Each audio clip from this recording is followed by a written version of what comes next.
ಏನೂ ಆಯ್ತಲ್ವಾ? ಆಗದು. ಏಕೆ? ಯಾಕೆಂದ್ರೆ ನೀವಲ್ವಾ ಅದಕ್ಕೆ. ವಾ, ಬೇರೆದಾಗಿದ್ರೆ ಮತ್ತೆ ನೀನು ಹೇಳ್ತಾ ಇರೋದು ನೋಡು. ಹಂಗ ನಿಮಗ್ ರೇಗ್ಸಿದ್ ನಾನು. ಅದೇನೆ ನಾನು ಅದಕ್ಕೆ ನಿನಗೆ ರೇಗ್ಸೋದು, ನೀನು ನನಗೆ ರೇಗ್ಸಿದ್ರೆ ಬೇರೆಯವ್ರಾದ್ರೆ ಬೇರೆಯವ್ರು ನಂಗೆ ಗೊತ್ತಿಲ್ಲ. ಇಲ್ಲ ಬೇರೆ ಯಾರು ಬೇಡ, ನೀವು ನಾನೊಬ್ಬನೇ ಸಾಕು ಅಲ್ವಾ? ನಿಜ. ಒಂದು 3 ಡೇಸ್ ಆಗಿದೆ ಅಲ್ವಾ ನಾನು ನಿನ್ನ ಪರಿಚಯ ಆಗಿ. ನೋಡಿ, ಎಷ್ಟೋ ವರ್ಷದ ಫ್ರೆಂಡ್ಸ್ ಥರ ಮಾತಾಡ್ತಾ ಇದ್ದೀವಲ್ವಾ? ಹೌದು.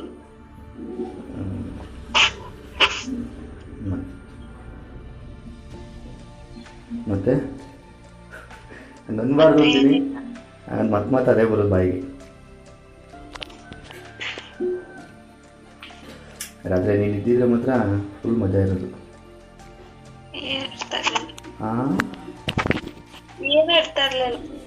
ಇರೋದು ನಿನಗೆ ಗೊತ್ತಿಲ್ಲ ಅಷ್ಟೇ.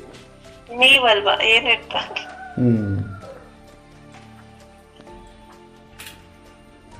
ಇಂಡೈರೆಕ್ಟ್ ಆಗಿ ನನ್ನ ಕೈಲಿ ಆಗಲ್ಲ ಅಂತ ಹೇಳ್ತಾ ಇದೀಯ? ಹೌದು. ಹೌದಾ? ಹೌದು, ಇಂಡೈರೆಕ್ಟ್ ಅಲ್ಲ, ಡೈರೆಕ್ಟ್ ಆಗಿ ಹೇಳಿದ್ ನಾನು. ಸಿಗೋ ಐತಿ ನಿಂಗೆ ಒಂದ್ಸರಿ. ಸಿಗ್ತೀಯಲ್ಲ ಅವಾಗ ಹೇಳ್ತೀನಿ ಏನಾಗುತ್ತೆ ಏನಾಗಲ್ಲ ಅಂತ. ನನಗೆ ಗೊತ್ತಲ್ಲ ಏನೂ ಆಗಲ್ಲ ಅಂತ. ನೋಡೋಣ, ಸಿಗ್ತೀಯಲ್ಲ ಒಂದು ಟೈಮು, ಅವಾಗ ಗೊತ್ತಾಗುತ್ತೆ ನಿನಗೆ ಏನಾಗುತ್ತೆ ಏನಾಗಲ್ಲ. ಯಾವಾಗ ಸಿಗ್ತೀಯಲ್ಲ ಯಾವಾಗಾದ್ರೂ? ಯಾವಾಗ ಸಿಗ್ಬಹುದು ನಿಮ್ ಪ್ರಕಾರ? ಅದೆಲ್ಲ ಗೆಸ್ ಮಾಡಕ್ ನಮ್ಗೆ ಗೊತ್ತಿಲ್ಲ. ಅವಾಗ ಹೇಳ್ತೀನಿ ಏನಾಗುತ್ತೆ ಏನು. ಇದು ನೆನಪಿಟ್ಕೊಂಡಿರು. ಆಯ್ತು, ನೋಡೋಣ. ಈ ಮಾತು ನೆನಪಿಟ್ಕೊಂಡಿರು, ಏನಾಗುತ್ತೆ ಏನಾಗಲ್ಲ ಅಂತ ತೋರಿಸ್ತೀನಿ ಅವಾಗ. ಸರಿ, ಆಯ್ತು. ಅವಾಗ ನೀನು ಹೇಳ್ಬೇಕು, ಏನಂತ? ಅಯ್ಯೋ ಪಾಪಿ ಅಂತ. ಯಾಕೆ? ಈಗ ಹೇಳಿದ್ಯಲ್ಲ ಏನೂ ಆಗಲ್ಲ ಅಂತ. ಹೌದು, ಏನೂ ಆಗಲ್ಲ. ಆಮೇಲೆ ಯಾವಾಗ ಹೇಳ್ತೀನಿ ಸಿಗ್ತೀಯಲ್ಲ ಅದಕ್ಕೆ ಆಮೇಲೆ ನಾನು ಅಯ್ಯೋ ಪಾಪಿ ಅಂತ ಹೇಳ್ತೀನ? ಇಲ್ಲ, ಏನಾರ ಹೇಳ್ತೀಯ? ಏನ್ ಹೇಳ್ತೀನಿ? ಏನು ಹೇಳ್ತೀಯ ಅಂದರೆ ಏನೂ ಆಗಲ್ಲ ಅಂದ್ಕೊಂಡಿದ್ದೆ, ನೋಡಿದ್ರೆ ಏನೇನೋ ಮಾಡ್ಬಿಟ್ಟಲ್ಲ ಅಂತೀಯ. ಚಾನ್ಸ್ ಇಲ್ಲ. ಆಗದೇ ಇಲ್ಲ ಅಂತ ಕನ್ಫರ್ಮ್ ಮಾಡ್ಬಿಟ್ಟಿದ್ಯಾ ನನ್ನ ಬಗ್ಗೆ? ಹೌದು. ಅಮ್ಮ, ನನ್ನ ಗಂಡಸ್ತಾನಕ್ಕೆ ಪ್ರಶ್ನೆನಾ? ಪ್ರಶ್ನೆ ಅಲ್ಲ, ಆನ್ಸರ್ ನಾನು ಮಾಡಿದ್ದು ಇವಾಗ.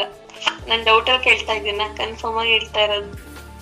ಅಯ್ಯೋ, ಜೀವನದಲ್ಲಿ ಜಿಗುಪ್ಸೆ ಊಟ ಹಂಗೆ ಮಾಡ್ಬಿಟ್ಟಲ್ಲ ನನ್ನ ಮೇಲೆ ನನಗೇನೆ.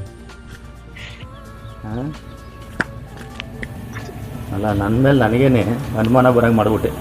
ನನ್ನ ಗಂಡಸ ಅಲ್ವಾ ಅಂತ.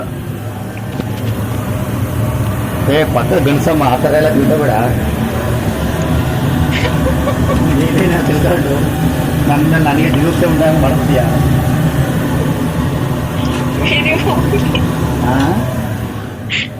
ಆಯ್ತು, ಹೋಗ್ಲಿ. ಇಲ್ಲ, ನೀನು ಹಿಂಗೆ ಹೇಳಿದ್ಮೇಲೆ ಇವತ್ತು ಬಂದೇ ಬರ್ತೀನಿ. ನೈಟು ಡೋರ್ ಓಪನ್ ಮಾಡಿ ಮಲಗಿರು. ಚಾನ್ಸೇ ಇಲ್ಲ. ಡೋರ್ ಓಪನ್ ಮಾಡು ನೀನು.